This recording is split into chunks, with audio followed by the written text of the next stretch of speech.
Chapter 12. Back to the chocolate factory. And then the noise of splintered wood and broken glass and absolute darkness and the most overcrunching sound as the elevator rushes on and on, smashing everything before it. All at once, the crashing noise stopped and the ride became smoother, and the elevator seemed to be traveling on guide or rails, twisting and turning like a roller coaster. And when the light came on, Charlie suddenly realized that for a last few seconds he hadn't been floating at all. He had been standing normally on the floor. Mr. Wonka was on the floor too, and she was Grandpa Joey and Mr. and Mrs. Bucket, and also the big bed. As for Grandma Josephine, Grandma Georgina, and Grandpa George, they must have fallen right back onto the bed because they were now all three on top of it, scrambling to get under the blanket. "We are through," yelled Mr. Wonka.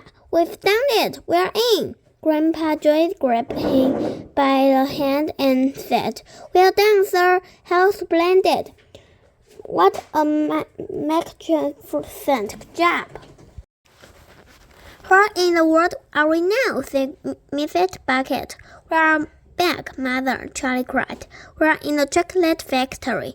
"I'm very glad to hear it," said Mrs. Bucket.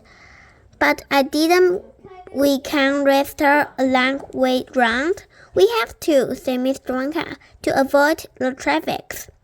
"I have never met a man," said Grandma Georgina, "who talked too much about silly nonsense. A little nonsense now and then, released by the wizard man," Mr. Wonka said. "Why don't you pay some attention to where this crazy elevator going?" shouted Grandma Josephine, "and stop floating about. A little floating round about will stop you going up and spout," said Mr. Wonka. "What did I tell you?" cried Grandma Georgina. "It's round the twist. His bucket as a beetle, his dotty as a dingbat. He's got red in the roof. I want to go home." "Too late," said Mr. Wonka. We're there. The elevator stopped. The doors opened, and Charlie found himself looking out once again at the great chocolate room with the chocolate river and the chocolate waterfall, where everything was eatable: the trees, the leaves, the grass, and the pebbles, and even the rocks.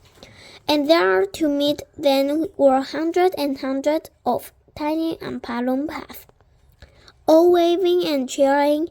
It was a sight and took one's breath away.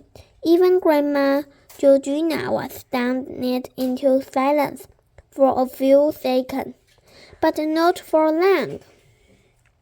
"Who in the world are all those peculiar little men?" she said.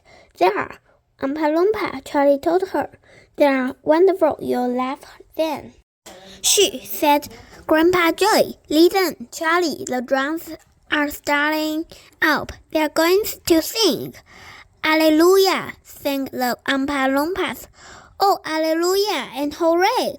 Our Willy Wonka back today. We thought you'd never make it home. We thought you'd left us all alone. We knew that you would have to face some frightful creature up in space. We even thought we heard the crunch of someone eating you for lunch." "All right," shouted Mr. Wonka, lifting and raising both hands. "Thank you for your welcome. Will some of you please help to get this bed out of here?" 50 Oompa Loompa ran forward, pushed the bed with the tray old and in it out of the elevator. Mr. and Miss Bucket, both looking complete awkward by it all, followed the bed out. Then came Grandpa Joy, Charlie, and Mr. Wonka. "Now," said Mr. Wonka, addressing Grandpa George, Grandma Georgina, and Grandma Josephine, "up you hop out of that bed and let's get cracking. I'm sure you're all 4点了。Up out of that bed and let's get cracking.